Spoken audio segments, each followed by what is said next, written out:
Welcome to the Pacific Northwest Fungo Banter Podcast, where we highlight all of the great coaches of the Pacific Northwest.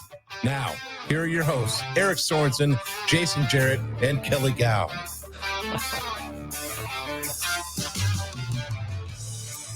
Well, welcome back to Season 4 of your Pacific Northwest Fungo Banter Podcast. I am Eric Sorensen, as always. And for the first time in our entry, we are here with Jason Jarrett and Kelly Gow. Fellas, welcome back. It's good to be back. On? Congratulations to Jason, fresh off a state championship run this last. Thank you. Probably one of the most run and title. We'll get there. We'll get to it. It was fun. One of the most weirdest state tournaments we've ever been a part of because of weather. So that was cool. But congratulations. Thank you. Well, guys, I think I can speak for a lot of people that everybody's pretty fired up that we're back doing this again for another winter. Yeah, absolutely. We've come a long way. We're just talking about dropped phone calls on our initial COVID, laying in the bedroom, three-way calling, recording. And now we got our fresh Amazon package of fancy mics and all this other stuff set up here. We've come a long ways, and so many good people we've been able to come across, and only getting better. Starting today, only getting better. That's right. Well, you know what, Kelly, you got your fancy mic tonight. I'd probably be dropping at the door here about 7:00, but it's all good. I'll have it in the next recording. So if my mic sounds a little different than these two, it's because I'm still running some old technology. But yeah, guys, it feels great to be back. I've missed both of you. I mean, I was pretty jazzed all day. Couldn't wait till 7:00 tonight to get on here and do this and be rolling for season 4. I can't believe that we're into season 4. You think about it, when we started this, guys, it was just a collaboration. I mean, high five to Kelly, you and me hitting Eric from both sides of it on the phone side. But, I think personally, it just shows to, what coach, when you have guys that really care about the game, these kind of things, are created. And I think kudos to you guys and what we continue to do. And it's going to be an amazing season 4 here. Absolutely. And a big shout out and thank you to our sponsor, Safeguard, for some of the stuff that we're going to be giving away this year. And back in partnership with Devo Bats, as Jason, if you're watching us on the YouTube, you can see the pen that he put up there. Big shout out to Devo Bats for being back with us in partnership. And we got some fun things happening with those guys. And it's fun being a part of the family-owned company they are and what they can offer the Pacific Northwest. So, guys, we have a guest waiting here on us. How about Kelly? You introduce him. We'll take a quick break, and then we'll be right back with our guest for this episode. Yeah, coming from the backyard in Thurston County, Lacey, across the town, Olympia High School, Mr. Derek Weldon, a guy that I've gotten to work closely with in some other capacities through 643 and some recruits now. Got our first Olympia player this year. But yeah, great guest, a great teacher of the game, a great student of the game. Will be an awesome guy for us coming off of some very successful years at Olympia and an awesome past. So I'm excited to dive in with him, and I know he'll be ready to go to give us some good information. Absolutely. Well, guys, I'm fired up. We're back all together, and we will be right back with our guest, Derek Weldon. Well, we are back, and as we have been saying, we're so fired up for our first guest of season 4, kicking it off big with Derek Weldon, the head coach of Olympia High School and the co-owner of 643 Charge. Thank you for taking time to come on the podcast with us. Yeah, no, fired up to be here, and as I was telling you guys earlier, first podcast, so it's we'll see how this thing goes. Heck yeah, that's easy. It's easy. Yeah. Our first question we ask everybody with every episode: what's your favorite fungo? Yeah, I listened to a few podcasts in preparation for a few of your previous. The SSK I heard that name brought up quite a bit, and that is my favorite as well. So, 35-inch SSK is the go-to. So, absolutely, heck yeah. Well, talk us through your path in coaching. Everybody's story is unique in their own, and just tell us what got you, into baseball, and then when you made that choice to become a coach, and then that path to where you are today. Yeah, so I grew up in Longview, Texas, a small town in East Texas, and I mean, obviously, baseball is a huge part of growing up, and I was a two-sport athlete at the high school level, played baseball and played football, and just have some awesome memories from that. And I think my dad coached me growing up. We were always like in the nitty gritty, like planning practices and getting organized and talking baseball and all that kind of stuff. So I kind of felt from a young age that I wanted to coach. I mean, I really never thought about doing anything else. I mean, early on, I tried to major in business and some other stuff like that. I'm like, this is not for me. Like, let me get that degree and let's go coach and teach and do that. And so that was, really the only path I ever had in mind. And I'm a baseball coach at heart. Like, I'm doing some other stuff now, obviously, but I think, my roots and the bucket filler that I have, the biggest bucket filler is definitely coaching baseball. So, but yeah, I grew up in Longview, Texas, Pine Tree High School, football and baseball. After that, I went on to Eastfield Community College, junior college in the Dallas area. Played 2 years there, and finished up at Southern Arkansas University, which is a really good Division II program. And at the time was the Gulf South Conference, which was like the D2 SEC. It was like awesome conference. And yeah, it was the playing days. And I was not I think this contributes to who I'm as a coach now. And I was not an amazing talent, but I think, the one thing I hang my hat on for my playing days, the only thing I ever tell kids is I actually started every game of my college career. And I'm really proud of that. And at the position of shortstop. And I think every fall, man, I had guys that were like, man, this guy's better than me. This guy's better than me. And I had to find ways to stay in the lineup and doing all the little things, being kind of being an extension of the coaching staff on the field and all that kind of stuff. Absolutely. Well, talk us through your stops along the way. I know we've talked off air about one that I thought was kind of cool in Oklahoma, but you know, your process of being in the Northwest, heading back to the South and back up here in the Northwest and running in Olympia. Yeah, it's interesting, right? So I finished playing at Southern Arkansas, played for a guy named Alan Gum, he's a legend in the South, and head coach at Central Arkansas for a long time and recently retired. But I stayed on, and I was a student assistant for years. I was finishing my degree. Awesome experience. In the spring, man, I got the red shirts. Like, I had the 10 guys, and we were lifting, we were hitting. I had quite a bit of autonomy over those freshmen, and it was a big part of kind of my early development. I thought that I was going to keep coaching college baseball. Like, I was going to GA, and just that's what I was going to do. And shortly after, that year as a student assistant, my wife had a job opportunity in Olympia, Washington. And I'm like, well, they're going to pay for us to go out there and visit. And so let's take a couple-day vacation out to the Northwest. We've never been to the Northwest. And came out in like the middle of September, and it was just gorgeous. And, the mountains and the water, and like, this is incredible, right?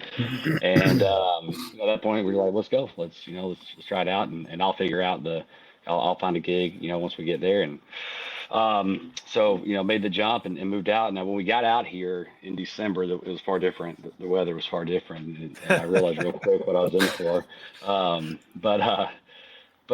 So applied for a few jobs, and one of those at Timberline High School, and under Mark Rubidoux, and I coached for Mark for 3 years. A dear friend of mine, mentor, just an amazing man and coach, all those kind of things.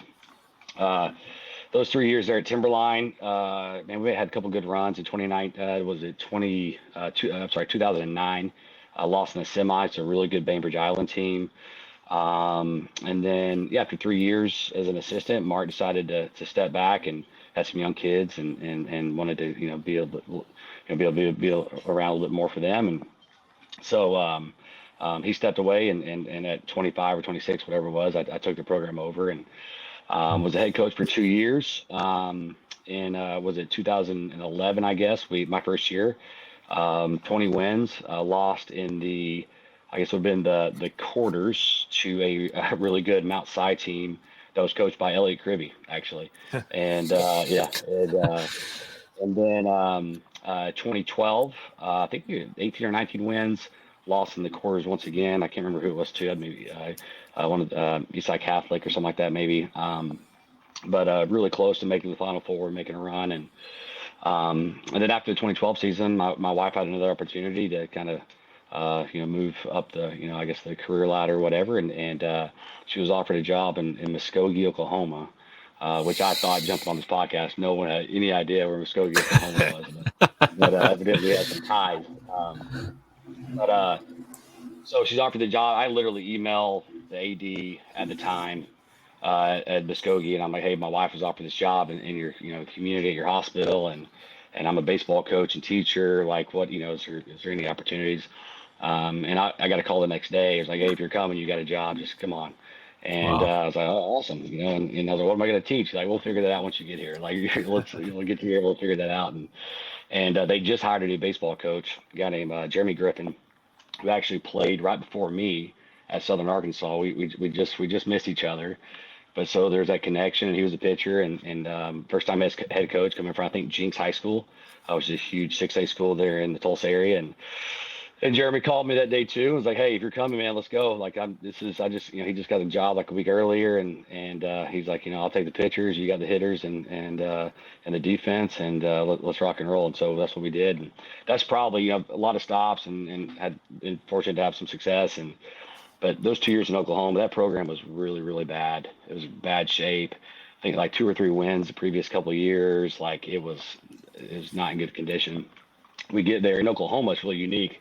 Far different from Washington, where there's literally no rules. Like you get there, you can coach, you can practice as much as you want. You can do so we were like 2-3 hour practices every day from the first day of school up until the point where we started. We hooked it up and took a team that like you're starting from ground zero. Like it was foundational stuff that you had to teach, and yet you couldn't assume anything, and it really grounded me as a coach. I think at that point, but we took it. I think our first year there, 2013. Maybe like 15 and 20, right? But like won 15 games. I got into the postseason. That second year in 2014, I guess it would be like 25 wins, like a couple playoff wins, like really cool turnaround. Probably like the most fulfilling, coaching tenure for me there.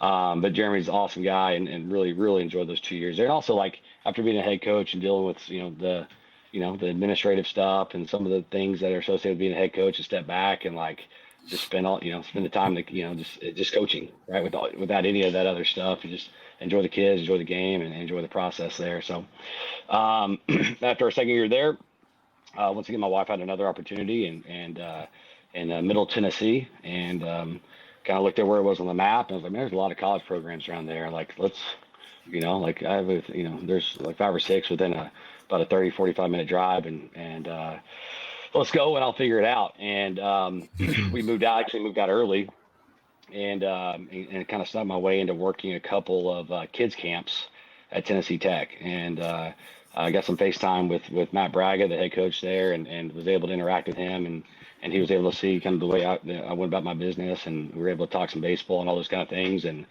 I remember after the second camp that I worked there, asked for some time with him, and I thought we'd go in his office and talk for 10-15 minutes, and we spent 2 hours in there and talking baseball, talking live, talking just things, and he's like, hey, I don't know if we'll have anything for you, maybe a volunteer position, something like that, but we'll keep you posted. And look up a couple weeks later, and I think his associate head coach started his own baseball academy. His assistant coach got a job at Maryville College, a D3 in East Tennessee.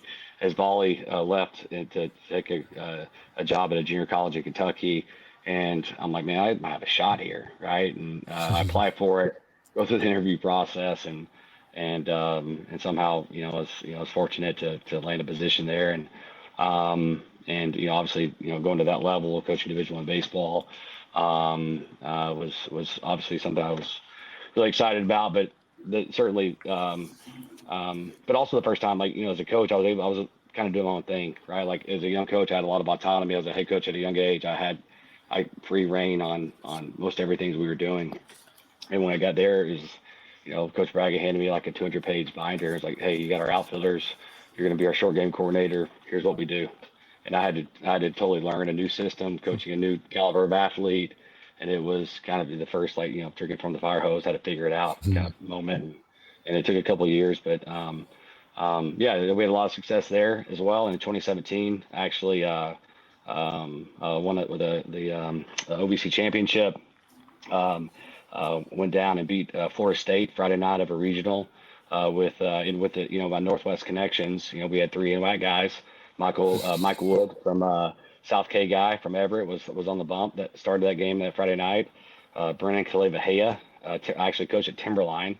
Lower Columbia guy was behind the dish, and then David Garza, an Othello, Washington guy, and Edmonds Community College guy was our shortstop. And so really, really cool. So, and then after the 2017 season, after our second boy Crew was born, it was tough, right? Like that's a tough young family, and my wife obviously had to have as a professional, and just the demands of coaching college baseball were kind of starting to hit us, and we're like, man, I wonder if we could get out of this and go back to Northwest, and it just kind of, the stars aligned, and Jen was able to actually get a tremendous position at her previous hospital here.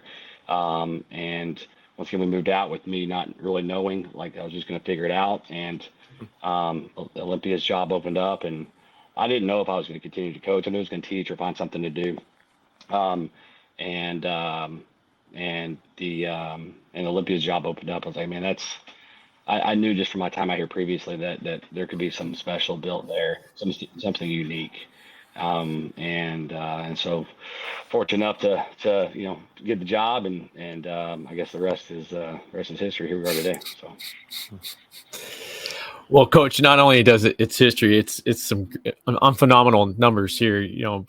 Basically, I did a little bit of some homework before we got on the show tonight. In 2018, when you took over, you were 14-9. Of course, I'm doing all my research, thinking that hopefully all these numbers are correct in that. But in 2019, you were 17-9, was the second place finish. 2021, 11-4.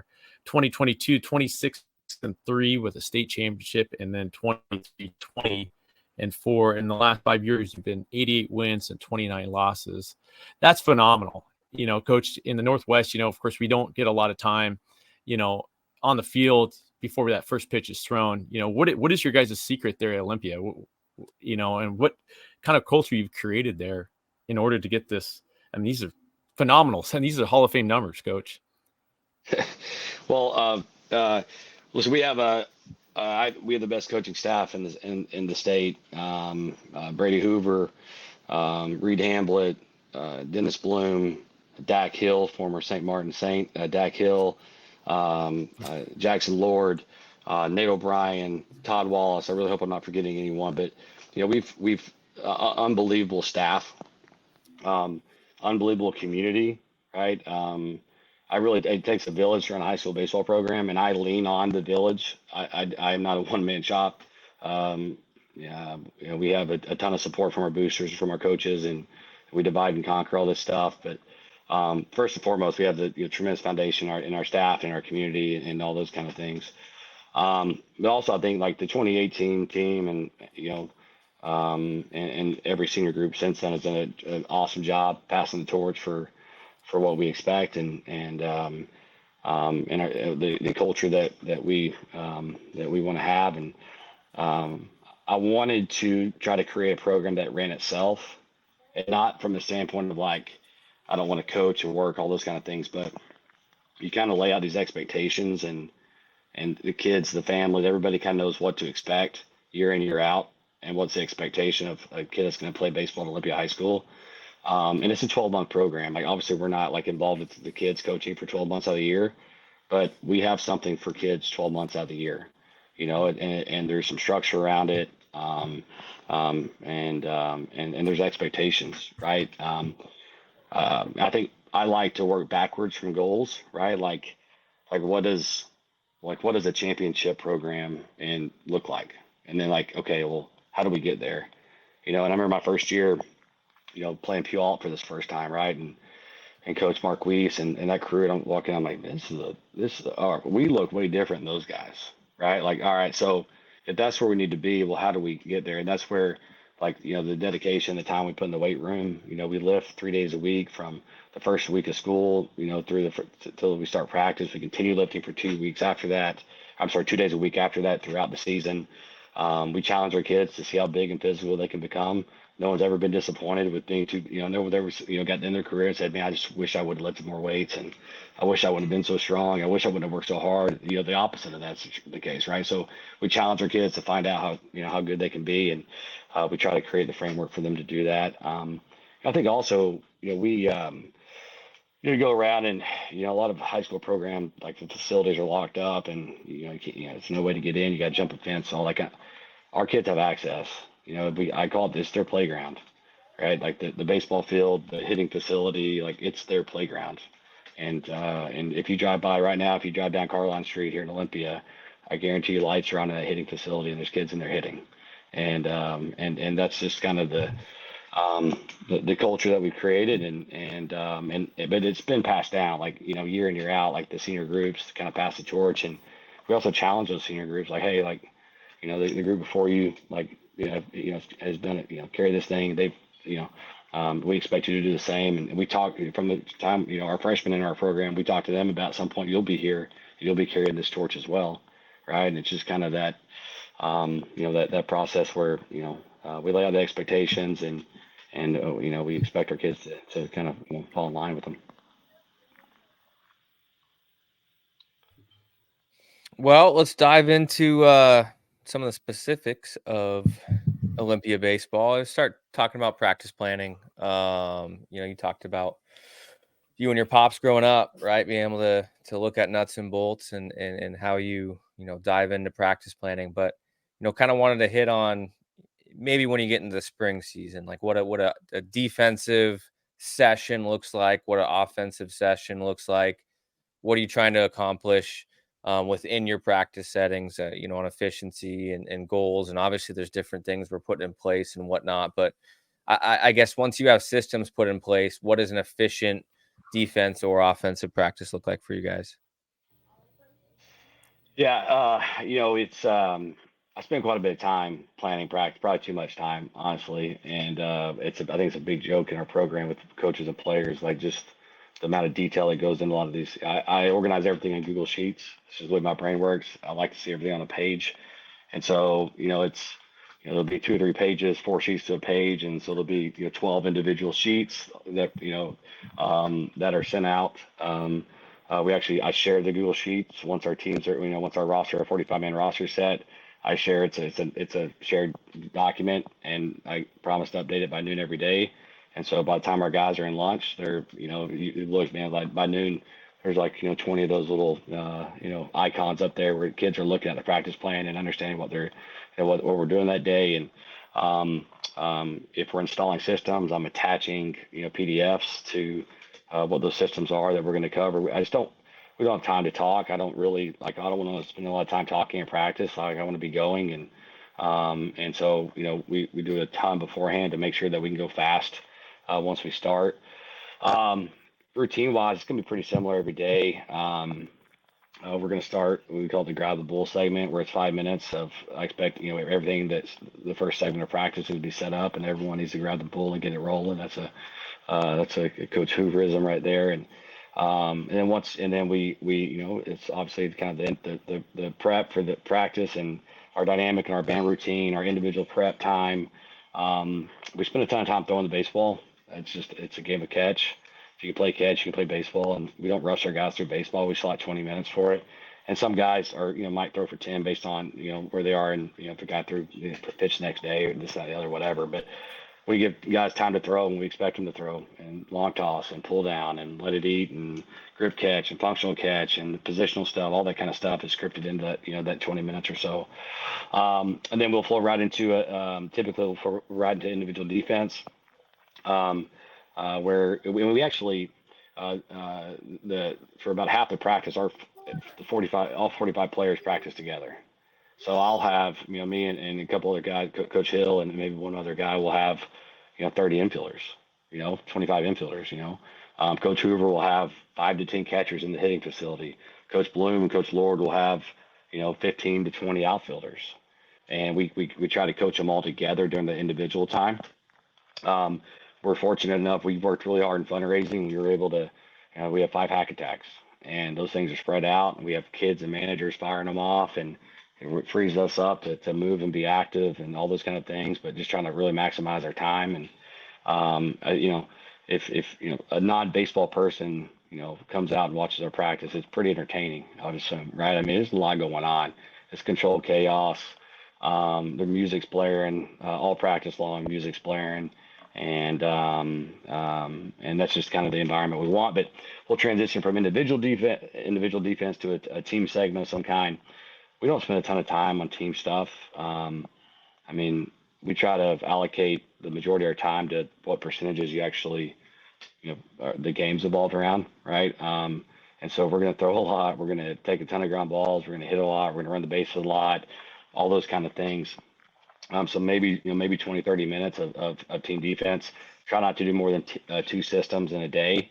I just think it can get kind of grindy, and I can get, kind of grumpy and all those kind of things. And so we try to move through those pretty quickly. And then we'll flow right into an offensive segment. If the field's playable and we're dry, we're hitting the field. And it's not as much about I think it's good for a hitter to see how the ball spin off the barrel and all that kind of stuff. But it's more so for our live defensive reads, for our base running reads, all those kind of things. But then we'll typically head into actually, let me backtrack here. After team defense, we'll typically head into some sort of competitive segment, right? Where it's maybe a coach pitch scrimmage of some sort with different scripts related to it, with maybe some consequences for losing teams, maybe a bunt scrimmage, something along the line where they're competing a little bit. Then we'll head into our offensive segment, our team offensive segment, where, typically we split the boys up into 6 groups, have a couple of cage groups. We try to allocate cages into 2 rotations, like zoo and jungle. So like they jump into the zoo and they're going to be getting flips and tees, and it's going to be comfortable and tame and all those kind of things. And then the jungle rotations, like a hack attack, with the 82 mile per hour slider that they have no shot to hit. They got to find a way to compete and get some bunts down, all those kind of things. And then obviously hitting the field, a couple of live defensive stations. We don't shag, like my boys and some other little kids will be out there running around shagging. Like, we do not shag. It's live reads. And we expect, the boys to be playing them live. Always have, live base runners are, kind of scripted out where they're at based on rounds, all those kind of things.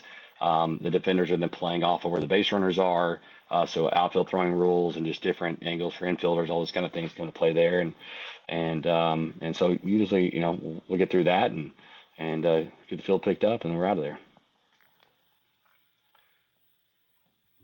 That is a Coach. full day. That is a full day. Baby. Go ahead, Jason. Yeah, I was just gonna say, how far out on your planning do you do your practice schedule? Are you like 2 weeks, just 3 or 4 days ahead? I mean, how do you lay out your spreadsheets and all your planning on that? Yeah, I save everything, so I'll go back through and just look at what we've done in the past to kind of frame it. But I really like the plan for that day. I typically plan the morning of, because you just never know with weather, right? Like, and I don't want to waste time and plan something and I got to rework it and all that kind of stuff. So I usually wait. And then there's a lot of days where you go in and you have 2 or 3 different plans based on, what the weather's going to allow you to do. We're fortunate we have an awesome turf, like auxiliary field, like right behind our baseball field, that we have access to till about 5 o'clock. And so we're able to, when it's raining, we're able to get on that and get some awesome work in and things like that. But typically, yeah, morning up, just so many unknowns out there typically. And just want to make sure I'm, being thoughtful of my time. Well, it's just the Pacific Northwest, right? I mean, we're not like Yeah. sunny Texas or Oklahoma, right? Yeah. Well, it's funny. I've coached in in Oklahoma and in Tennessee and here, and weather's crappy everywhere in the spring. So it's crappy here, but it's all the most miserable season I've ever had was my first year in Muskogee, Oklahoma, where I'll never, like, in April it's like 35 degrees, wind chills like 20, it's just gnarly, right? And I'd rather play in 50 in a little rain than that. So Yeah.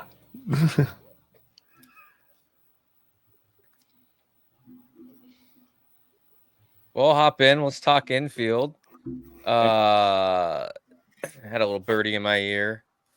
Shout out to former Ole recent graduate Evan Nickel. Tell I got some insight on the ins and outs of Mr. Weldon, and you dropped it on us as well. But talking infield play, you mentioned having multiple machines out there in a general practice setting. But talk about some of that kind of baseline infield fundamental stuff that you work on, things that you're looking for in infielders. You talk about having 45 guys there. You're trying to form 9 guys out of that 45. I mean, what are some things you're looking for in your infielders, and maybe some of the pushes you're trying to put on your instruction to see if those guys can handle it in a varsity setting?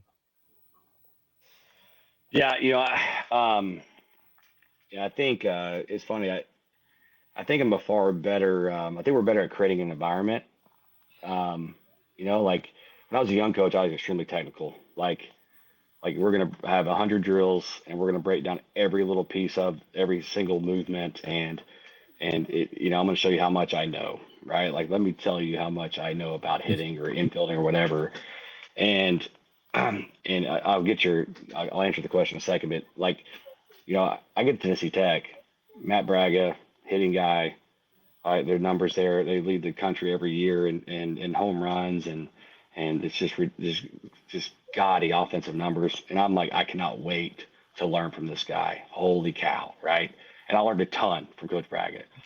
But I mean, the first time we go in the cages, and first time we're probably a couple weeks in, and I haven't heard of top mechanics one time. Right? It's like, all right, we're gonna right here, we're flipping these little balls. You're hitting them with a little bat. We're trying to hit the ball to the back net. You get a point if you hit it. If you don't get a point. We're scoring everything. Now we're gonna, hit these Christmas balls. That some are red, some are blue, some are green. You only hit the red only hit the red and the green. Lay off the blue. Okay, now we're going in out. If you like all these things, right? Now we're hitting on the field. Okay, all right. All we're doing today is how many balls can you hit over the batter's eye. That's all we care about. How many balls you hit over the batter's eye. We get a few weeks in. I'm like, man, like we're gonna break down, like we're gonna talk, like break down swing a little bit, like we're gonna talk to McKean. He's like, no, like if a kid needs it, yeah, but like no, like we're gonna go out and we're gonna teach them through intent, and their bodies are gonna figure it out far better than me telling them the right way to do things. So that resonated for me, not just on the hitting side, and a lot of those principles are still in place with us now at Olympia, but even on the infield side too, right? Like infield play, I'm far more technical teaching infield play than I am like the swing. But I think there's so many other variables to being a successful offensive player than just the swing that maybe isn't applicable on the infielder. Like there's like some things you got to be really sound at, and we try to establish those things, but we want to go. Like I mean, we want to go, and we want to kind of coach along the way, and we have a routine that we'll some EDDs that we'll establish in the first week or so, about a 5-minute. It's just glove work, flipping some short hops, knees and feet, and implementing some rhythm with the feet and things like that. But the boys are expected to do that in their individual prep time, right? So like they dynamic, they band, and they have 10 minutes of individual prep. If guys want to do weighted balls, they can do weighted balls. If guys want to foam roll, they can foam roll. If guys want to go throw the football in the outfield, go throw the football in the outfield. But I expect the infielders to get their Aussies in about a 5-minute routine. So that when we hit our individual, like our infield segment, we're going. It's a game of repetitions, and we want to try to figure out a way to totally maximize our repetitions. So like as an example, like if let's say it's a 30-minute individual defense, and we're fortunate enough where there's a lot of days where let's say we might have 4 hack attacks set up at the dish, shooting to every position, and we'll set up cones at every position, and the hack attack will shoot the same spot. It's not moving, and the players will be rotating and feeding them that way. Being Coach Hill or whoever else, we can be out and moving and coaching during the course of the segment itself, right? And then they're scripted, right? The first 2 minutes they might be on the center cone, and they're working just that 2-hand lane right at them, where they're working getting to ride the baseball, having some rhythm through it. We're always finishing our feet, finishing the play with our feet. Then they'll slide over to another cone, where it'll be maybe 2 minutes of glove side 2 hands, transition to glove side 1 hand. We'll slide to the other side where we'll work centering the baseball, trying to fight to the ride of the baseball. And once again, gets to be nice momentum working, towards our target. We'll work 1 hand, fielding gathers, run throughs, backhands, all that kind of stuff. So we'll totally script it out where in 10 minutes, you got 5, 6 guys each spot. Let's say, I mean, it's 20, 30 reps right there immediately. And then, like I said, we along the way, and there's obviously times where it's a stop, like and there's something that I'm addressing or whatever it might be. But we try to go. We'll then transition into we'll start throwing, whether it's a traditional like double fungo routine, or some variation of that where the guy I want guys throwing across the infield every day, like, and it might be 8 to 12 throws, something like that. But let's field the baseball, let's move our feet, and let's play catch. So they'll play turns and all that kind of stuff, and then we'll usually finish with some sort of situational, where it might be, you're all right, first and third, one out, right, where you're mixing in some different looks for the corner guys, middle guys. All right, bases loaded, one out, corners in, middle back, middle halfway, just different scenarios that you're working through. Left side communication, middle communication, right side communication, things like that. So, typically a 30-minute infield segment is going to be, mass ground balls for about a third of it. We're going to throw for about a third of it, and we'll have some sort of situational focus there for about a third of it. But, in the day, like yes, we have to be sound mechanically, and we need to be efficient, all those kind of things. But I have no idea who said this, but I stole it a long time ago that, your feet make your hands look good, right? And like learning how to move your feet to get the hop that you want is probably one of the most critical things for an infielder. I don't really care what it looks like. If I can get a good short hop, or I can make space on a big hop, and I can control the hop that I get, I have a chance to make the play. And so we really drive that home, and we try to spend a lot of time on that. We count hops quite a bit. We'll have segments where we're counting, kids are filling, yelling 3, 2, 4, things like that, where they're having to focus on the hop. But yeah, we just try to create an environment where it's a ton of fast game, like high repetition segments where they have a chance to kind of figure it out for themselves too, right? Like, I keep getting chewed up on this one hand lane to my glove side, like, well, what do I have to do? Well, like, maybe the left foot needs to, get in a better location so that I can actually get a short hop, because I'm not giving myself a chance to reach it at this point. Things like that. Like, that, I think they figure out along the way too. Mm-hmm. Yeah, Coach, I think there's something to say about that. I mean, it's like life lessons learned, right? Some things in life we get out there, we really don't have we know the understanding of the basics, but, through mistakes, we become better people, and I think that there is some of those coaches out there maybe over aggressively coach too much, like you're saying, but, it's like the word you're kind of wrote down is the coaching with intent, and I think there's something that maybe coaches out there, maybe I even see this on the high school side of it as well, as they kind of go in and then they got the feet in the box. I think a lot about like Little League. My son's 12 years old, and you get these dads out there, and then they're telling the kid, shoulder width apart, elbow up, you want the bat in this particular, it's almost like it's too much, and sometimes our bodies are differently created, right? So we may not hit like, the guy across the diamond the same way, or sitting next to us in that dugout. And so my thing I was going to ask you, Coach, is that how much focused, I guess I should say, with your guys, you got a lot of things going on. We are dealing with high school kids, so do you have guys that sometimes want to kind of spaz out or kind of check out there on the practice field? And if you do, how do you handle that in a disciplinary aspect? Yeah, we have very few of those issues. Honestly, I don't think we give them time to. There's no real time for it. Like it's like, we don't take, it's, we're not taking a lot of breaks. There's very, very few times where there's downtime. Typically they're pretty spread out. Like, there's 45 guys, but they're going to be spread out all over the yard. We have a JV field that we're able to utilize as well. That would spread kids out even more. And I mean, they'll, you come out, there might be, 10, 12 kids on the JV field, and 10, 12 kids in the cage, and 20 kids on the varsity field, and all doing different things and all getting their work in.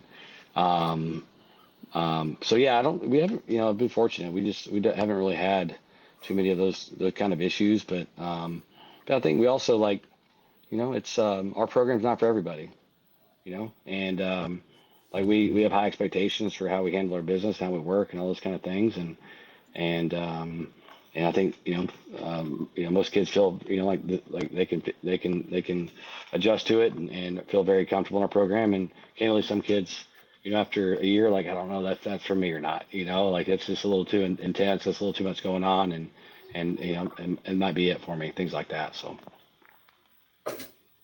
when you're in those machine settings, are you manipulating the certain hops that you're trying to get to try to expose guys? You said you had some managers feeding it, whatnot, but the settings on the machine or where you're trying to shoot it, like how are you challenging guys so it's not just repeatable routine? I know we're kind of natural surface there. We're same for us. It's not always the same, but how are you trying to manipulate some of those ground balls at those spots to get some different looks so guys can feel good and bad within those settings? yeah, it's always hot.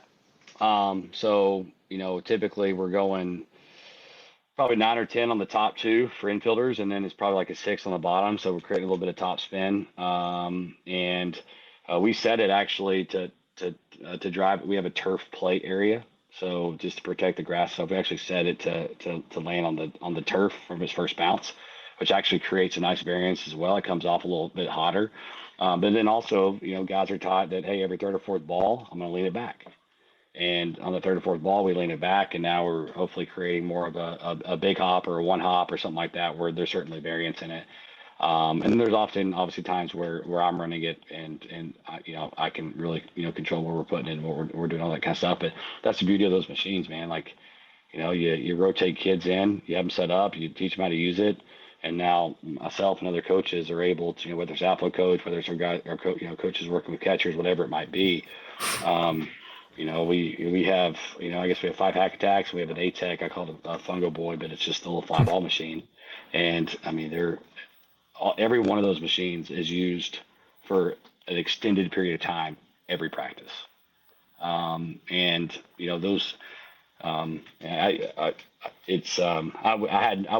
I don't know how I would run a practice without that equipment. Now, it just frees me up to coach. I'm not tied to a fungo.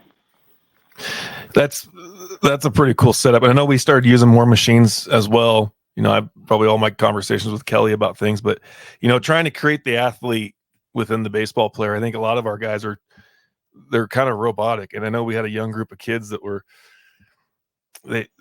they look like they were told what to do and how to do it for their whole lives, right? Oh yeah. And so then the machine can finally open up and create a kid, or how am I say this? It can allow a kid to find his athleticism and being an infielder. Yeah. Absolutely. And not just on the infield, but even all right, we're going Big Daddy Velo is what we call it, and it'll be double K's, and you're ripping at 92, 94, and let's go figure it out. I mentioned earlier that those figured out skills are important. I think in life it's important to have those figured out skills. It's not always going to be given to you. We're not always going to be told exactly how to do something. Sometimes we just got to figure it out.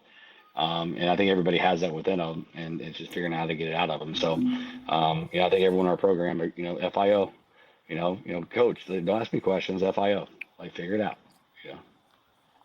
What are your, we'll end on this. What are your favorite constraints to do within practice? You mentioned hops is a good one, counting hops. We like to do like you have to field on the second hop or you have to field on the third hop, so then get feel for that. But do you do stopwatch work when you're throwing across, or like what are some of the other constraints you like to do with your guys? Yeah, no, I love stop, and that's another thing of not being tied to a fungo, right? If there's always a stopwatch around my neck, and as we're walking around, whether oftentimes we script it out. Hey, we're going 45s here, whatever. Hey, we're going 44s here, whatever it might be. But sometimes it's also, if I don't like our pace, I'll just like, hey, that was a 47 right there, man. Like, let's go. Let's, without them even knowing it, right? So just that little bit of that urgency, and those kind of things. There you go. Kelly's the cat attacks in season episode 1. Welcome to 2023, everybody. Oh man. If you're listening to the podcast, go to the YouTube channel in about 40-some minutes and you'll see Kelly's cat.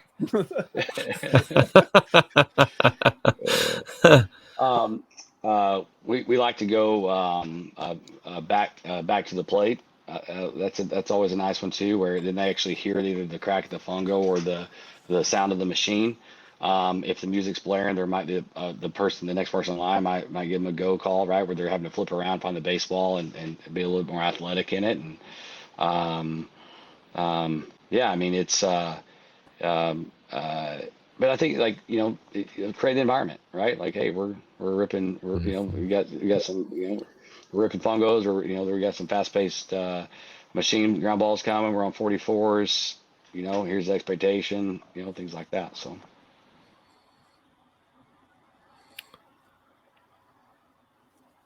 So, Coach, I was going to kind of follow up with that. With when you go into, you got these high intense practices that you guys are doing, a lot of moving parts. In a game type situation, I mean, what kind of environment is those guys stepping on the field? Is it just like what we do at practice, or is it kind of just a little bit like, hey, we're ready for this? It's a little calmer for us in that game setting. So, do you see a big difference with your guys in that sense? Yeah, I mean, I really got this from Coach Gum at Southern Arkansas. I mean, he was a maniac at practice, and then in the game, it was like, where's he at? Like, because he just kind of was quiet in the corner, I didn't really realize it till like later on. I think he was just trying to put pressure on us, and trying to create that hype level for practice that emulates more of what the game needs to be at. And um, um, I'm I think most players would say I'm pretty intense in practice. There's high expectations for how we do things. There's a right and a wrong way to do everything. We expect to do it the right way, and there's a ton of energy, and I'm pretty focused on us, doing things the right way. And also in doing so, hopefully, I'm making kids uncomfortable. Like, I'm trying to make kids uncomfortable, right? Like, our infielders do a four corner throwing routine every day, practice, games, all that kind of stuff. And it's a few minutes, and it can be like, but like, there's pressure on them, right? Like, there's pressure on them there's pressure on them to field the ground ball and in the infield segment. There's pressure on them to execute the cut and relay system. There's pressure on them to catch every fly ball and fly ball communication, right? There's pressure on them to get the right read on the questionable catch read for second base during live BP. Like, there's pressure on them. We are always watching, always, and we're always coaching, but you get game time though, and like I try to lower my hype level, and that I tell our guys this quite a bit, like, the practices are ours. Like, that's what we love. That's why we love the practice. Like, that's our time. The game's yours, right? Go play. You're prepared for this, and we feel like we're trying to prepare you for this. We feel like we're doing so. Go let it eat. Go play the game. Go have a lot of fun. Go get after it, right? And how much, during, maybe you've already answered this, but like it was really evident to me with how we do things sometimes in our program, and then watching Jason in the semifinals this year, and how they ran their offense and putting pressure on guys. But maybe it's your BP rounds, or even they could be correlated into. Well, I guess we'll stick with the BP rounds. Like, are you sticking with the BP that we all feel good BP, or is there a lot of emphasis on each round has a purpose, or you're putting guys in motion, you're doing whatever the plan is for that day? Yeah, we try to spend more time in the jungle than the zoo in practice, because in the off season they're in the zoo they're all like they're they're hitting off the tee for an hour, and they're flipping underhand to one another, and they're doing all that kind of stuff. It's really comfortable and it's easy, right? So we want to spend more time once we get going in what I've stole this from, we all steal all this stuff from everybody, right? Like, this whole zoo jungle concept, right? Where the jungle, you don't know what to expect. It's a little wild, right? You got to figure some stuff out, and we try to spend quite the majority of our time in practice in that environment. And there's a lot of failure, right? And we expect our guys to figure out how to have less failure, and how to deal with failure, and figure out how to make adjustments and give themselves a chance and be athletic and all those kind of things. I mean, And so, you pop down the cage, you might see two, we get the offense, and at that point, we kind of transition our hack attacks to the offensive side, right? So we have fungo legs on them during defense, and then we flip we move them around to where they need to be. We pop the extended legs on them, and now we're feeding off of them. But there'll be, let's say there might be two big daddy hack attacks on one side. One's like a 92 mile per hour heater, another one's going like right-handed breakers with a little bit of juice to them. On the other side, there might be two juniors set up at like 30 feet, angled, right? So they're like a 7x7 on in the middle. We have the juniors on each side, and now we're like with Velo, like angled. It's not easy. It's uncomfortable, right? But then I expect that when we get into the game, and we're facing, we play in the best league in high school in the state. I mean, we see dudes every stinking day. And when you go out there and you got, whoever it might be, 86 to 88 with a breaker, there's some pitchability, all that kind of stuff. Like, all right, like this doesn't feel like it's too much, right? I'm not overpowered here. Like, I'm prepared for this, Do you feel like you have to lay those expectations for guys? I know ABCA last year, we ripped this from someone, I don't remember who it was, but based on the environment and what drill you're doing to have a success rate, right? If I'm on the tee, I should be about 95%, right? If I'm doing flips, I should be 85%. If it's coach pitch, it's 70. If I'm ripping a machine at 92 or 85 with a slider, like drive yourself down to 25, 30%. Do you have those conversations with guys to be able to temper their expectations based on the environment so they're evaluating success differently and not, grinding themselves into a hole because they're 1 for 4 against a tough machine when in reality that's the win, right? Because you're going against something tougher than what you're going to see in a game situation. We don't. I mean, I'm going to steal that from you, but we don't. But that's a great perspective to look at it. I mean, I think candidly we know that we don't expect them to hit missiles back to the middle of we in the cage we're constantly on top back net focus, top back net mindset, top back net all that kind of stuff, right? Like, if we're hitting on the tee or if we're flipping things like that, like the expectation is like, I mean, I take my 12-year-old son in the cage today and we hit off the tee and I flip to him, he's gonna pound the ball in the top back net. Like, I expect our high school guys to do that, but yeah, to your point, like if we're setting up and we're doing like back foot like breakers and with in a 2-strike approach, we're figuring out how to do something with that, like what does success look like? So I think it's a great perspective, Kelly. I'll make sure I give you credit for that too whenever we put it in. It's amazing what we can accomplish if no one cares who gets the credit. That's right, baby. I think Jason has some hit stuff for you. Jason, hammer on the hit stuff. What do you got? Yeah, Coach. The approach guy. Yeah, let's jump into that. I'm big on that. You kind of talked about, coming up with the plan of intent, right? So, how do you kind of work with, if you're working with your guys, in a sense that you see something that may be a little off? Are you kind of a foundation up? Are you kind of more top hands all the way down? I mean, what kind of approach do you hit each individual hitter when you're working with them?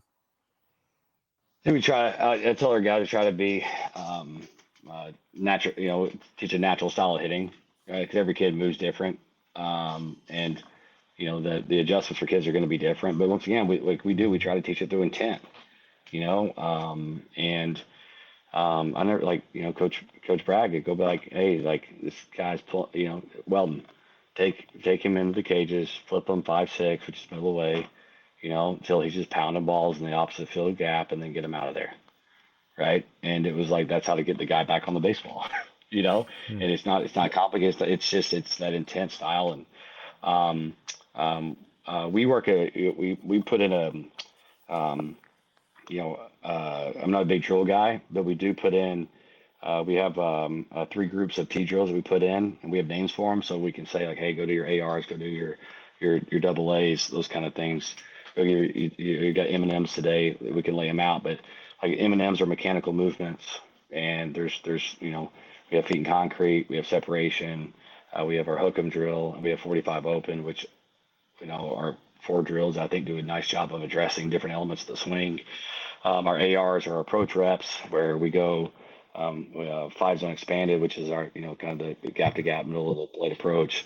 5-6, we're moving contact point back or middle away. 4-5, and with each of those, they know exactly where in the cage they should be, driving the baseball. We also go 5 zone early, 5 zone late to try to create some depth, right? So we'll go 5 zone late where they're beat a little bit, and that, if they're on time, they probably drive the ball back to the middle of the field, but they're beat just a tick, so it's more backside gap. 5 zone early is out in front, like I'm a little bit early, but that's the ball I kind of get the head out on, and I'm more pull side gap. So those are our approach reps. And then we go athletic actions. These are my favorite, actually. I think we create a lot of unathletic hitters by doing drill work, and our athletic actions, our double A's are intended to address those. So our athletic actions are high T, low T, and we have like the Tanner T, low T's that are literally like off the ground. High T, low T, we call it 2K high and tight, where literally the T's underneath the armpit, and we're beat on a fastball in, and how we pull the hands in and have enough strength to drive, hit it firm enough back to the middle of the field. Then we go one's called 3 zone adjust, which is I'm a right-handed hitter. I'm full on a left-handed changeup. It's away from me. It's fading away to the arm side of the pitcher. It's 3 zones. It's a quality pitch for the pitcher. I'm out in front. How do I kind of ride the line, stay athletic through that, and keep barrel on it? And so we might say, hey, you got double A's today. You got double A's and ARs, 4x5 or whatever. And that might be like their zoo station or whatever for the day. But we install it over the first couple of weeks, and then they're able to kind of run with it at that point. But if let's say a kid's struggling with separation, right? Like, all right, hey, let's go extra separation. Let's go extra hook them, whatever it might be. Let's say guys, losing the barrel a little bit, things like that. Hey, I want you to go extra high T today, like extra high and tight. Just things like that, where you're maybe trying to give them, what they already do, just give them more of what they already do, to help them, kind of, instead of, you just recreate stuff all the time. I think kids start wondering, is something wrong with me, right? Instead of, just kind of, they don't know they're taking the medicine, but they are, kind of thing. So. Yeah, how much are you guys playing with visualization stuff? Visualizing a pitch, your approach. We really emphasize here at Tri-City Prep is it starts in the dugout.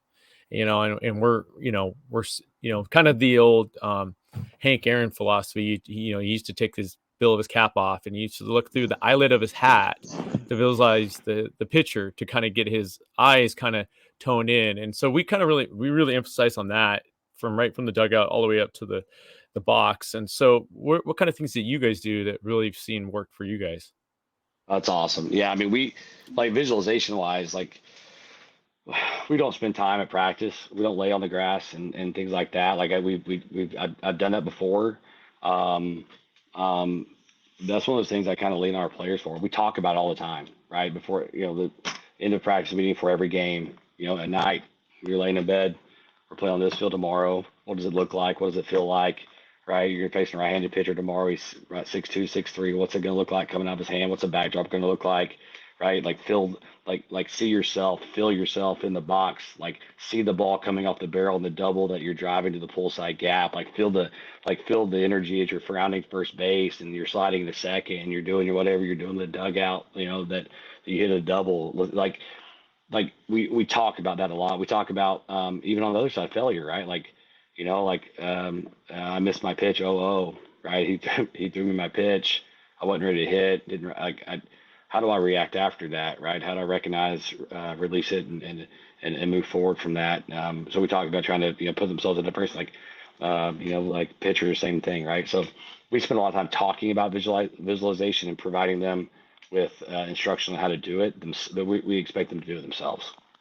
From an in-game perspective, we have 4 spots in the dugout for hitters. Obviously, you have the guy at the dish hitting. You have the guy on deck. Our 3 spot, and there's a certain point in the dugout where no other players are allowed. Into those 4 spots, everyone else is pushed to the outside of the dugout, just so those 4 guys hitting. Usually a coach or 2 there too, and they can get focused.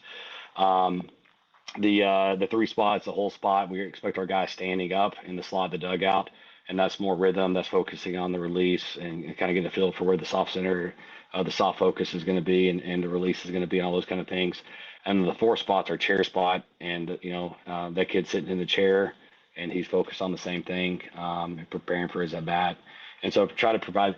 Listen, I mean, those routines, they build, they provide consistency and confidence, and I mean, Evan Nickel, if he's got to figure this out at the college level, but he fouls the ball off with 2 strikes. He's going to do his little walk around the umpire, and he's going to he's going to be shaking his head. He's going to be doing all those things, and he's going to but those routines have been established for years, right? And we talk about, like, what is your routine going to be? Like, how are you going to walk to the dugout? I'm sorry, how are you going to walk to the box, right? Like, how are you going to step out of the box, right? Like, how are you engaging the box? How are you, like, all those kind of things. I'm not a big bat weight guy, but we always have bat weights, the big white ones.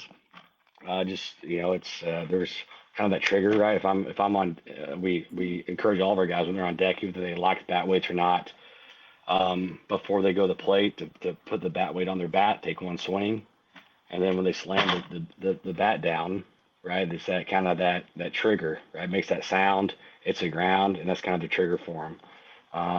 Yeah, we expect our guys to walk to the dish, holding the bat by the barrel, with getting big and getting confident and all that kind of stuff. And so there's some things we do to try to help them create those positive routines, to prepare for their at bats. But at the end of the day, there's some individual components to it as well.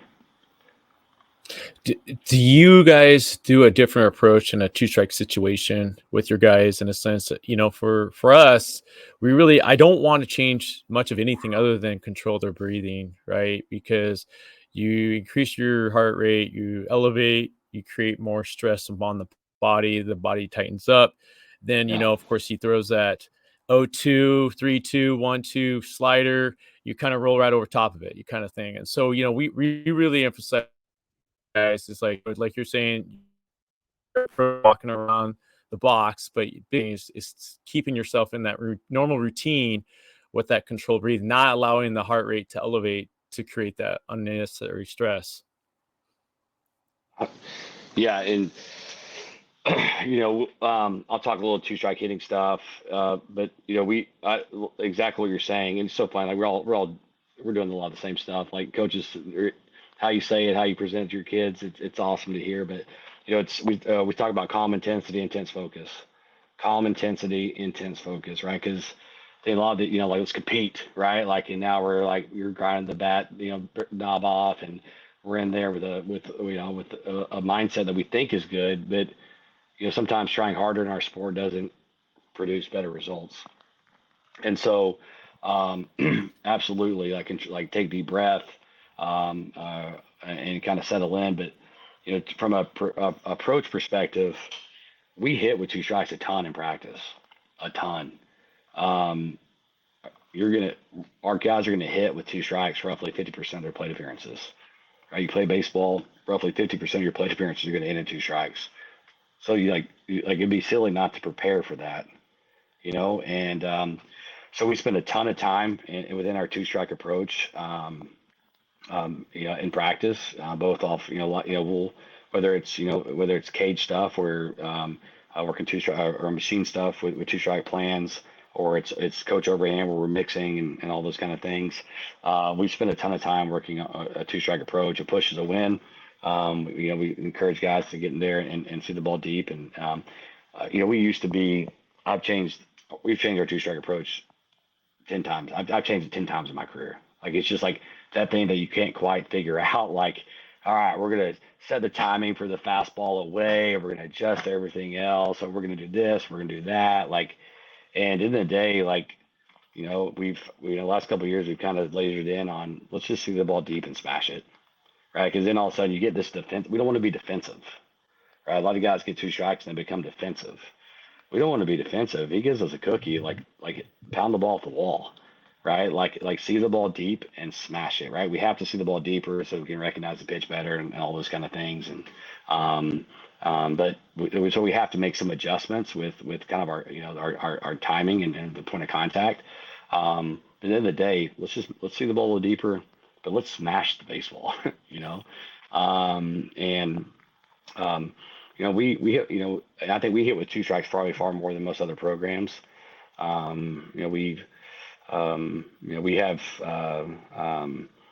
I think it's pretty wild. Some of the numbers, like I think I presented this like at the Northwest Baseball Coach Association last year, and just we hit with 2 strikes a lot more than anyone else. We strike out probably more than we probably should, but we also we were last year we were plus 136 on walks, hit by pitches, and stolen bases. In 2022 we were plus 171 and walk, hit by pitches, stolen bases. In 2019 we were plus 113 and walks, hit by pitches, stolen bases, right? And so, like, it doesn't matter how you reach base. We just want our guys obsessed with reaching base, right? And a strike is better than an out. Like, I'd rather a guy take a strike in the 0-0 than hitting a weak ground ball to the shortstop. Like, a strike is better than the out. Let's get in there and let's work a plan and let's execute an approach. So on that note, like if you're not afraid to take a strike, like how are you training your guys to be aggressive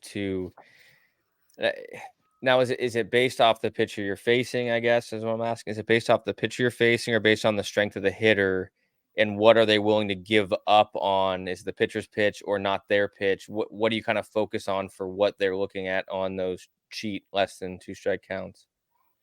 Yeah. So we have 3 plus, there's plus count hitting, there's 2 strike hitting. We don't adjust in between. Like we go to the play with an approach, and we stay with that plus count approach until 2 strikes, and then we get into our 2 strike plan. But we in our system, it's called 5-zone expanded. So we have a 9-box, 1 through 9 zones. The 5 zone is the middle zone, so the 5 zone expand. It's just the middle box expanded, right? And that's the kind of the gap to gap. You're avoiding the 2 extremes, and you're looking in the middle of the plate. That's what we're in the majority of the time. And we talk about this this is a 5 zone expanded approach, things like that. If we're facing a little bit of velo, maybe we need to cheat a little bit. We'll go 4-5, which is the more middle end, where we're trying. We're okay with our guys kind of getting out and getting started a little early and being on time, and we don't want to be targeting on 2-0 heater, whether it's 80 or it's 90. Like, we want to find a way to be on time for that, and sometimes that 4-5 approach kind of gives them a chance to do that. 5-6 is the middle of the way, so we're avoiding we're leaving the ball in, and this is soft lefties. We'll go 5-6 approach. We're not petting the ball the other way. We're not trying to spoon it and just push it that way. Like, we're trying to hit the ball off of our backside wall, right? Like, we're trying to do damage that way, but we're also understanding we need to see the ball deeper, and the ball's gonna have a little bit of arm side that way. We got to stay on a little bit more, but and also situationally, like 5-6, right? Like in a kind of get him over, get him in situation, things like that. It plays into that approach as well. So our guys go to the dish with one of those 3 approaches, and advantage counts, and then we get into 2 strikes. We go at it. But we don't. I think something's unique, and I think most people know this by now. And actually, I mentioned this last year. The Northwest Baseball Coaches Association, is we don't swing at breaking balls until 2 strikes. That's a rule. We don't swing at breaking balls until 2 strikes. I just don't think high school hitters. Breaking balls are hard to hit no matter what the level is, right? Like, and I don't think high school hitters are mature enough to and are skilled enough to be on time for the heater and adjust and still put a good swing on a breaking ball, right? And so we spit on, and also I don't think high school pitchers can land that pitch for a strike consistently enough. And so we don't swing at breaking balls until 2 strikes. And obviously at that point we can hit breaking balls. We spend a ton of time hitting breaking balls off the machines and all those kind of things, and we can. And there's actually been moments where we've actually set on breaking ball, right? Like, we've kind of gone off script. It's a great story. So Puyallup State Championship game 2022. Glacier, the right-handed pitcher they had, I think he was a senior last year. Is that right? Just really good arm, mid-80s, and just really, really skilled, right? He came in relief, and it's just breaking ball 0-1, breaking ball 0-2, right? Breaking ball 0-1, breaking ball 0-2. And he's probably about his 3rd inning in. And Nickel gets a 2-strike knock to lead off the 7th, top of the 7th, tie ball game. And Tabor Fast was up next. Left-handed hitter, playing at Texas Tech now. A two-way player at Texas Tech. And we call him over, and I go, "Hey, you want to say breaking ball?" And he goes, "Yeah, I want to say breaking ball." First time we did it all year. Say breaking ball. He tries to dump the break ball in there. Tabor hits it down the right field line for a double, for second and third, and end up, going up and end up winning that ball game. But we can do it. We can make those adjustments. But I just think, day in, day out, I think that contributes to those numbers, those walk hit by pitch numbers, to those freebies. At the end of the day, it's about beating the game of baseball, right? And you do that by executing pitches, by stacking quality at bats together, and by dominating freebies and playing catch at a high level. And I think that approach kind of allows that to do that. And also with like the pitch count rules, right? Like these numbers, like I mentioned, in 2019 we threw 668 less pitches than our opponents. In 2022 we threw 1,024 less pitches than our opponents.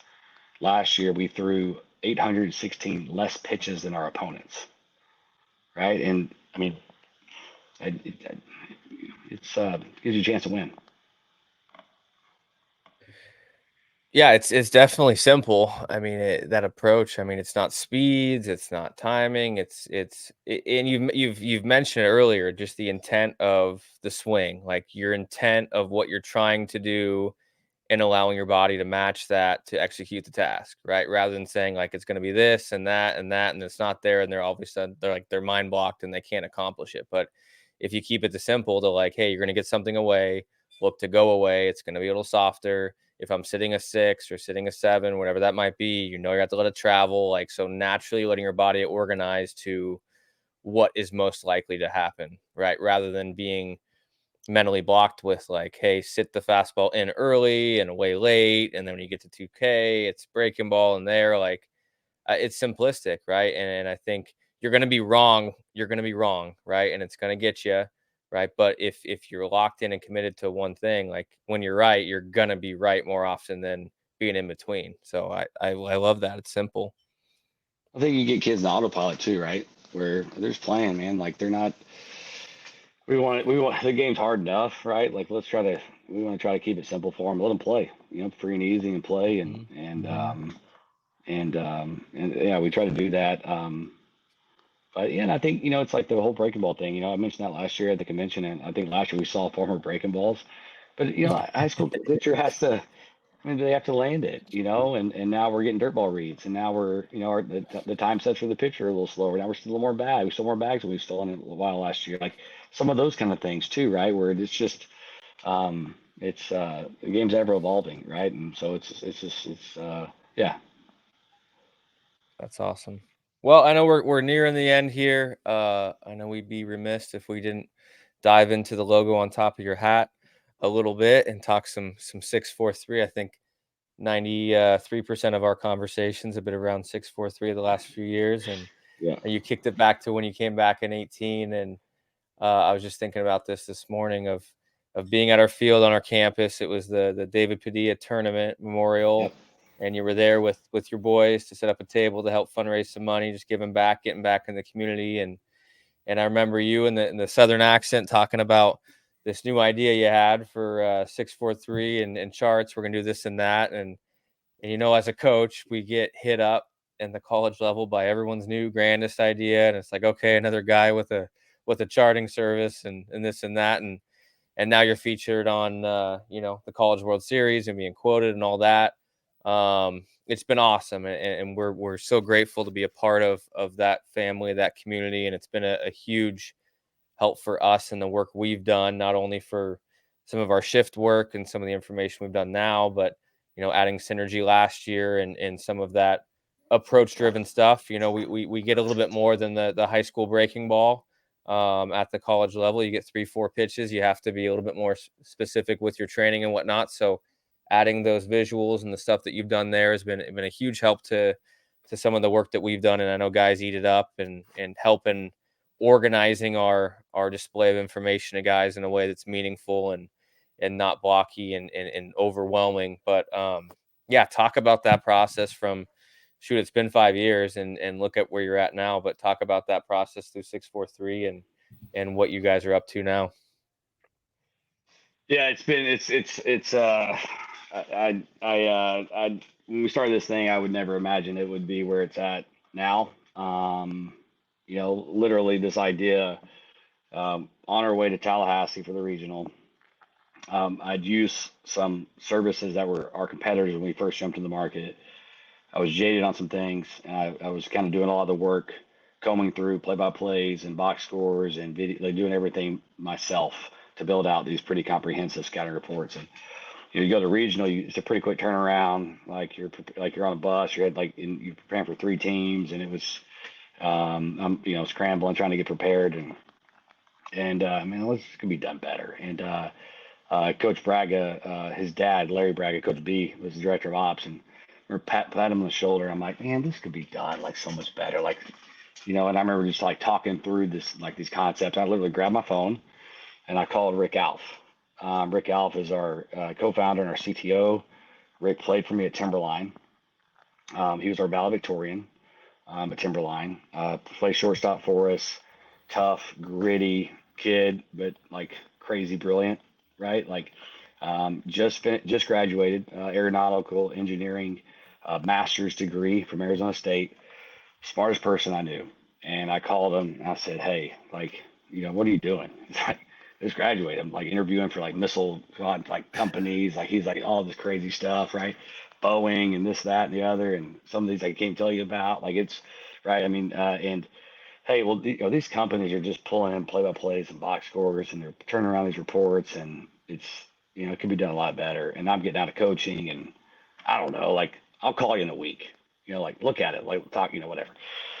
And and then I have a 40-hour drive from Tennessee out to Olympia a few days later after we got back, and I probably spent about half of that on the phone with Rick and talking through this. And he's like, man, I think this could be I could do this. I think I can write the code for all this and do all this.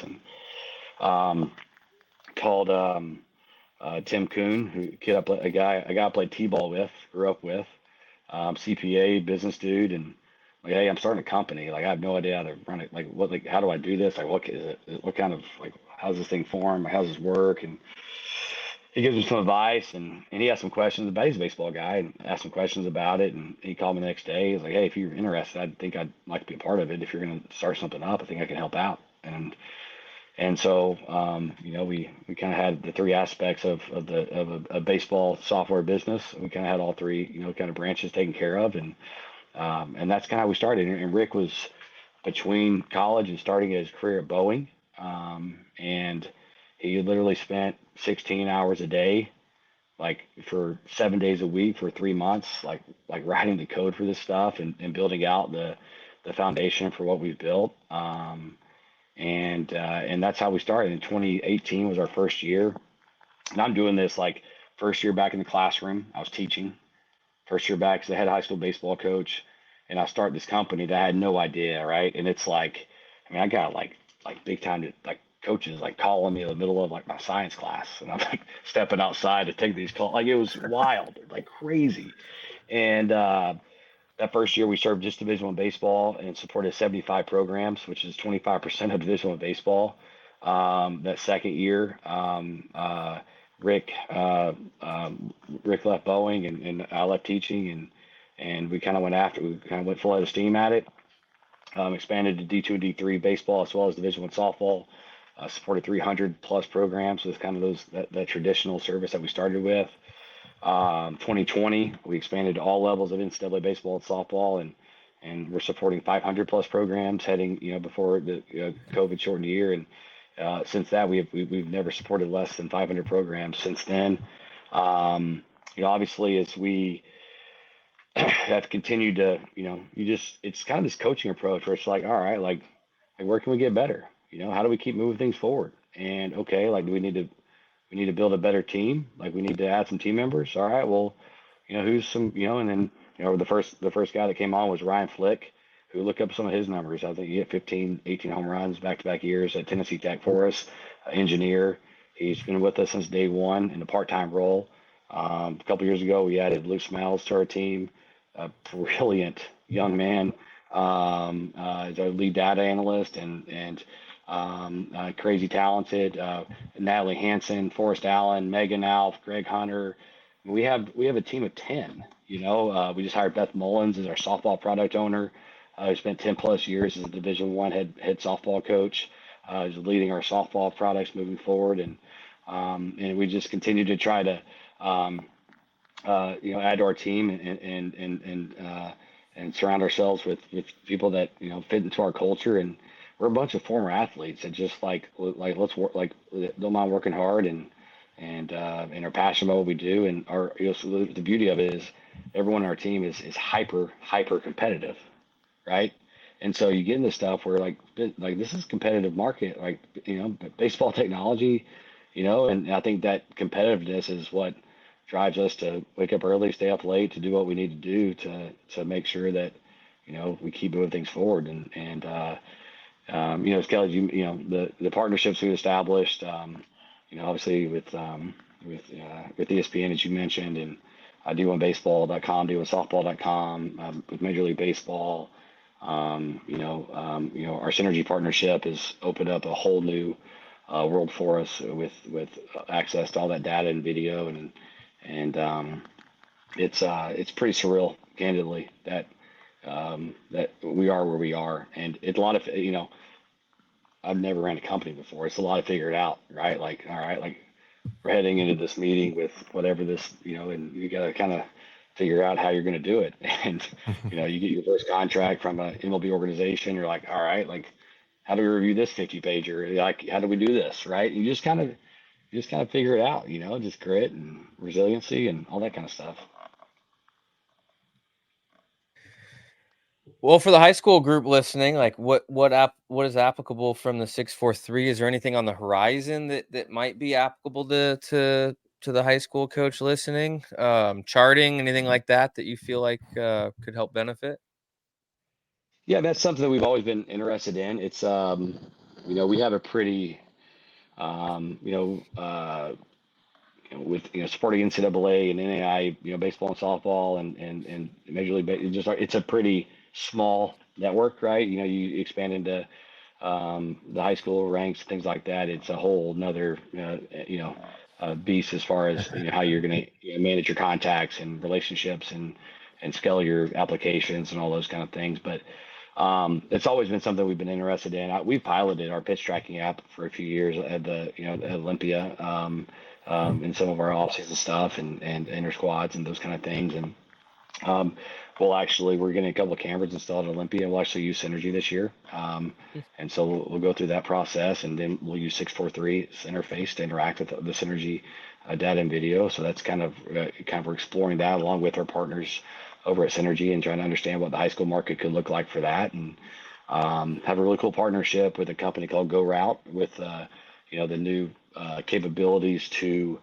the electronic devices, and Go Route is it's a pitch calling system, offensive plays, all that kind of stuff, where you send in everything from a iPad or whatever to a catcher's device, pitcher's device, whoever it might be, fastball, 3-zone, bunt, whatever it might, you set it all up. But the beauty of our integration with them is you're actually be able to send in spray charts, and the college programs will be able to send them spray charts and heat maps and other visualizations straight to their device, things like that. So, but that's a tool that can be used right now by high school programs. So I think that's naturally, like, at some point, that's a direction that we know we got to figure out how to go.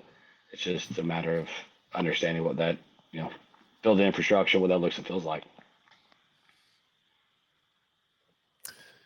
Well, Coach, this has been beyond awesome. Thank you so much for taking an hour or so out of your night tonight to come on and talk some shop with us. This was a great way to start this season 4. That's for sure. No, I appreciate the invite, and hopefully you guys can work those editing skills and get this thing cleaned up and ready to go out on the air, man. I appreciate it, guys. It's been a real pleasure. Absolutely. Well, we look forward to seeing you on the road here. And Jason and Kelly and I will be right back to wrap this thing up. Awesome. Thank you. Now, entering from the bullpen.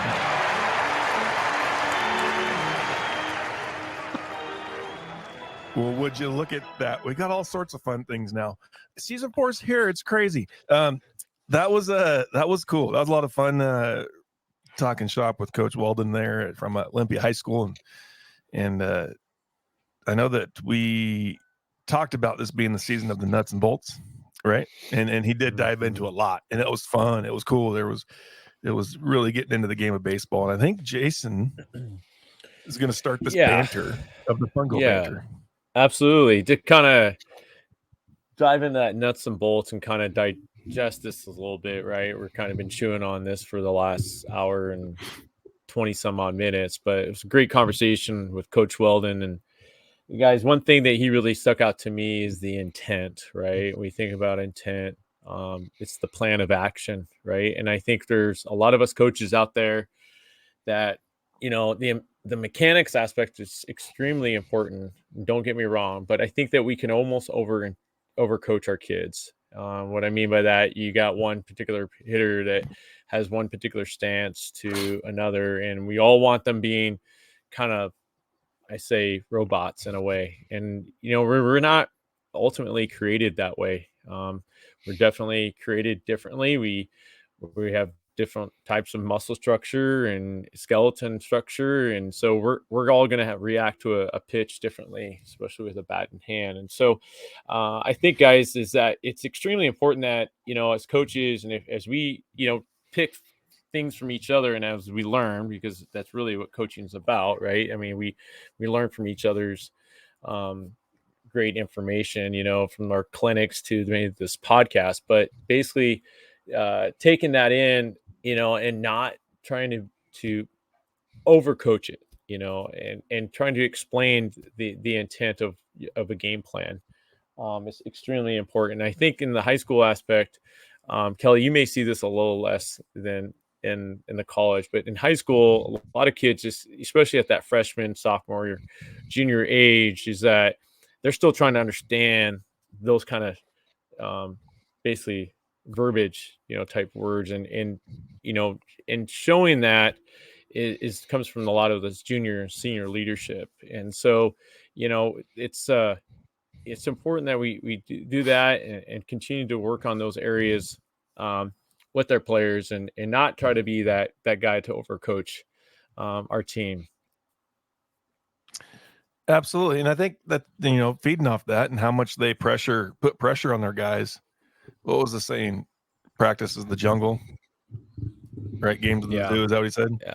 And Absolutely, how having that kind of intent, and then with your drills, I mean, it's a competition. It's time to compete and get after it. And not everybody's going to hold your hand through this situation. And you got to find a way to hit that, in their situation, the dude who will probably be a D1 arm, right?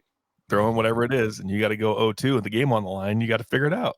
And I love that. And I think it's simplifying the game in a way that teaches people a lot of just trying to compete your butt off and then giving them the tools that Kelly's talked about a lot of times with infielders, right? We're giving you all the tools for you to go figure it out and go make the play. Yeah, and I think what he does best there, and I think that the best coaches do where they're at is have conviction in their work, right? Like, this is the plan, this is going to work. Find a way to get it done, right? And it might be wrong, right? It might not be the cutting edge technology or drill or way of doing things, but it's amazing when guys are bought in, how much more successful they can be when they're toeing the water, unsure of what's going on, right? And I think he's very convicted in what he teaches, and the way about their business and their culture and how they build it, and they feel like that's going to work and that's what's going to lead them to be successful. There's no magic tricks, there's no special drills, there's no you have to do it this way or that way. It's, hey, buy in, let your tool stand out and be successful in that way. And they've had some really good players through there. He had a great run of talent lately, and two, he's hands off. We didn't talk about it much. He's hands off in the summer with what he does. He lets his guys go out and play for other organizations, and I know you guys are both the same way as well. But lets guys go out and do their thing in the summer and maybe spend some time in the jungle, right? And then come back and drill things out in the zoo to get them ready for the high school season. So, yeah, he's not an overbearing person. He's not someone that guys are afraid of going to and talking to our current player quite a bit. You know, I mean, those guys are infatuated with what happened there, and they embrace that leadership aspect of once they're seniors to be able to be the leaders that you know, drive the charge for guys coming in, whether it's the weights or the hitting extra time, that kind of stuff. Guys are bought in within the system. And we get a chance to ask it, but I know you guys do this too, and we as well, but leaning on your seniors to be the ones that do a lot of the teaching, right? If we're doing a lot of reps and a lot of stuff there, if you got a line of 4 guys at shortstop or at every infield position when you're doing mass ground balls, rather than stopping things and teach to one guy, allow your upperclassmen that know the system to be the ones that are teaching in that moment, to allow things to continue to move forward.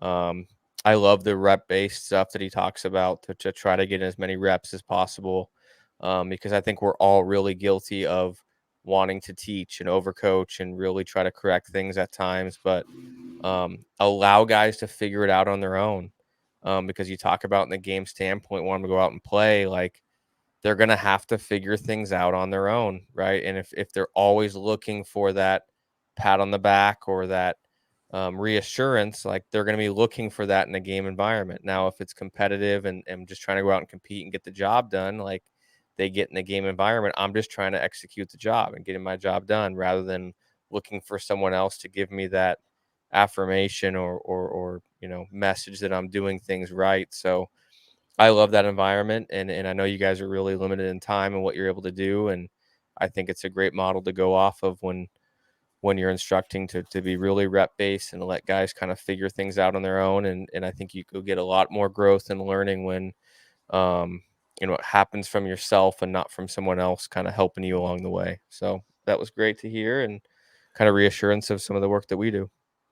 Yeah, Kelly, to kind of spin off that real quick, I think that's extremely important on the high school, like you're saying, for us coaches and preparation for you college coaches, you know, because when those guys hit those programs, you know, you're competing. It's about the wins. It's about the W's. And so if high school coaches can really intently and listen to the words that were kind of spoken here tonight and really apply that to their program, ideally we want to make your job, right, Kelly? I mean, as college coaches, a little easier, right? And that's kind of our job. I mean, you're right. We only get, you know, Eric, 2 hours a day, and you know, part of it feels like it's 90 minutes really, because it's kind of like, you know, herding the sheep at times and knowing that, you know, maybe whatever the situation is, you know, they are high school kids, and you know that you do want to have a great and fun experience, but it is important that you come in and attack that day with good intentions. Absolutely. Well, thank you to our sponsor, Safeguard and Devo Bats, for being a part of the Fungo Banner family still. And go check them out, devobats.com. There's some good stuff out there. There'll be a lot more coming for the rest of the season from those guys. And there'll be lots of fun stuff given away. I know Jason had the pin for the red lineups from the Fungo Banner, of course, right? And then they also had the old the koozie. So we'll see if we can give some of those away here in a little bit. And I'm fired up to be back. There she is. Yep. And if you're listening to the podcast, it's worth the time to go to YouTube and check out Kelly's cat. It's going to be a highlight of the season, just all year round. Even the TikTok. Go follow us on Twitter. I guess it's called X now. The Binks is hot. The Binks is hot. That's right. Go to our Facebook page, follow us there, and TikTok. We're on there. We're TikTokers, so that'll be fun. Guys, got anything else you want to say before we press this fun little ending button here? Great start. A lot to go. Dang right. Well, good job, guys. Starting off with a bang. We'll be back in a week or so. I don't know. Pretty soon for another episode.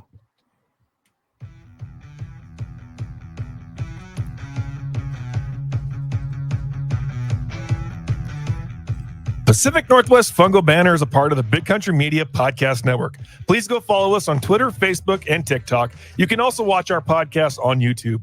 To find us, just search Pacific Northwest Fungo Banner. And a big thank you to our sponsors, Devo Bats and Safeguard out of the Tri-Cities.